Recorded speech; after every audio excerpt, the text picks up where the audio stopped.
sobre geologia, falando um pouco sobre a litosfera, sobre a camada sólida que compõe a Terra.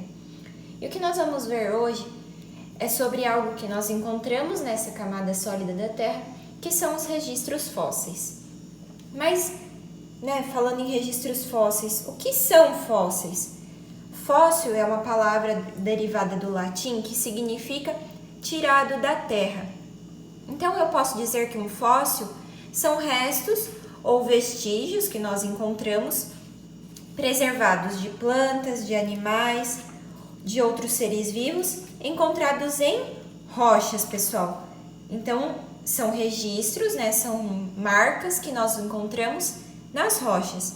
Nós podemos encontrar ossos, dentes, moldes do corpo, pegadas, até mesmo fezes ou pegadas, rastros desses animais que viveram. Mas como é que acontece, então, esse processo de formação de um fóssil? Esse processo de formação de um fóssil a gente chama de fossilização. Uma característica interessante é que a fossilização, ou seja, o registro fóssil, ele acontece somente em rochas sedimentares. Lembrem, pessoal, que nós vimos na última aula sobre os tipos de rocha, que as rochas sedimentares são aquelas formadas por camadas de sedimentos, por camadas de substâncias. Pode ser algo que foi degradado de uma rocha mãe. Então, como é que acontece? Então, eu tenho lá a morte do meu ser vivo. Vamos pegar o exemplo aqui, um dinossauro. Meu dinossauro morreu e foi decomposto por fungos e bactérias. Então, eu inicio o processo de decomposição normal, como acontece em todos os seres vivos que morrem.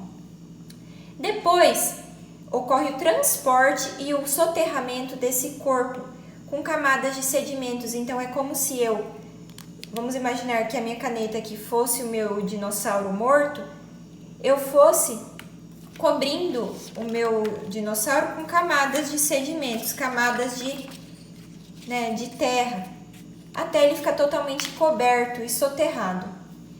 Depois que isso acontece, ocorre a compactação e a cimentação desses restos desses animais, até que eles se transformem em uma rocha.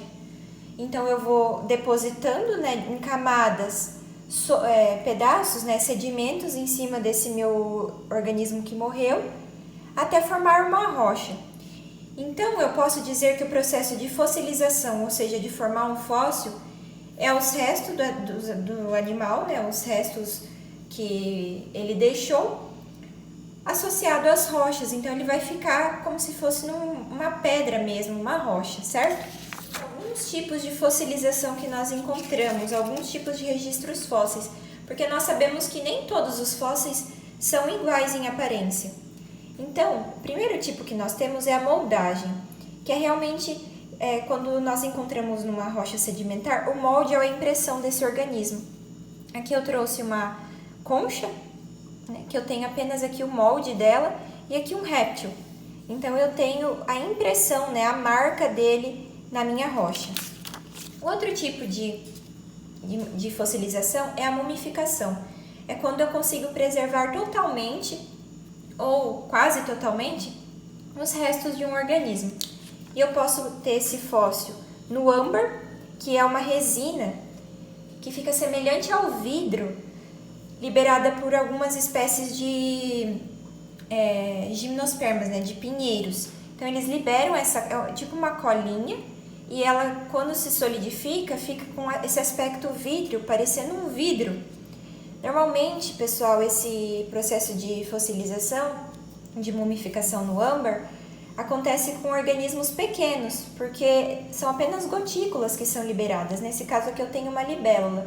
Nós temos bastantes registros fósseis de insetos nesse tipo de fossilização.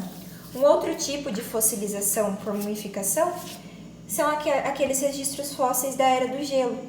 Porque o gelo ele é um conservante, nós vamos ver que depois, logo em seguida, que as temperaturas mais frias são uma condição propícia para a fossilização.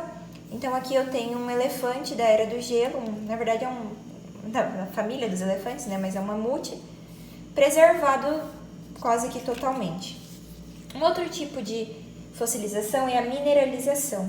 É quando nós conseguimos fósseis de partes duras dos seres vivos, como ossos, conchas. Não trouxe nenhuma imagem, mas acredito que vocês consigam imaginar. Eu encontro ossos, eu encontro conchas nas rochas sedimentares. E o último tipo de fossilização é a impressão. Nós podemos encontrar pegadas, rastros e até fezes petrificadas. Então aqui eu trouxe, pessoal, um exemplo de fóssil de fezes, que são os chamados coprólitos. E aí vocês podem perguntar, prof, mas para que a ciência utiliza restos, né, vestígios fósseis de fezes? As fezes, pessoal, vocês têm que concordar comigo, que elas dizem muito sobre o nosso hábito alimentar. Então, se hoje a ciência consegue replicar os hábitos alimentares de alguns seres vivos que não existem mais, que nós nem mesmo vimos e que não existem mais na natureza, é graças a esses registros. Então, eles conseguem identificar qual era o hábito alimentar desses organismos e então nos dizer, os dinossauros se alimentavam disso, os mamutes da Era do Gelo se alimentavam daquilo, certo? Então, eu quero trazer para vocês que existem condições para que um fóssil realmente exista. Então, vocês podem me perguntar, prof, por que nem tudo que é enterrado ou nem tudo que morre e é enterrado se torna um fóssil? Porque nós precisamos de algumas coisas que eu vou trazer para vocês. Então, para que algo que morreu, um organismo que morreu e foi enterrado numa rocha sedimentar, se torne um fóssil, eu preciso que quando esse organismo for coberto por sedimentos, esse processo seja rápido, para evitar a decomposição pelos micro-organismos, fungos e bactérias presentes no solo. Outra coisa, a temperatura do solo ela deve ser baixa e não pode ter muito oxigênio, porque também nós devemos evitar a ação desses decompositores, que não agem se a temperatura for muito elevada e tiver muito oxigênio disponível para que eles possam fazer a respiração.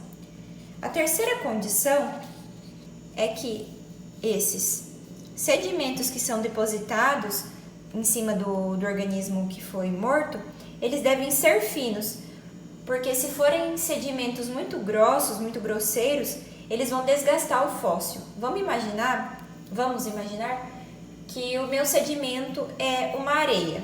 A areia, ela é um sedimento que não é muito fino comparado ao solo, por exemplo, o solo que nós temos aqui de terra roxa. Ele é mais fino, esse solo vermelho que nós temos.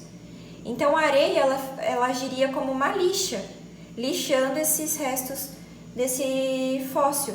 Então, com o passar dos anos, eu nem teria mais um registro, porque ele foi totalmente desgastado pelos meus sedimentos. Então, precisa ser um sedimento fino para evitar, de fato, essa decomposição.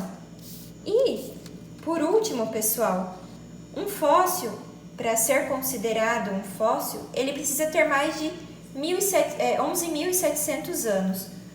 Porque vocês poderiam falar, mas por que o meu tataravô que está enterrado, se ele for desenterrado agora, ele não é considerado um fóssil? Porque ele não tem mais de 11.700 anos. E por que é essa data, né, prof? Por que você está me falando dessa data? Porque é a data da última glaciação. Então, os paleontólogos, que são os cientistas responsáveis pelo estudo dos registros fósseis, eles datam que para um fóssil, para um organismo enterrado, né, soterrado, ser considerado um fóssil, ele tem que ter mais que 11.700 anos. E tem que obedecer todas essas condições também, senão nós não temos um registro fóssil fiel, certo, pessoal? Era isso que eu tinha para falar para vocês na aula de hoje. Espero que tenham entendido. Qualquer dúvida eu estou à disposição na agenda digital. Tchau!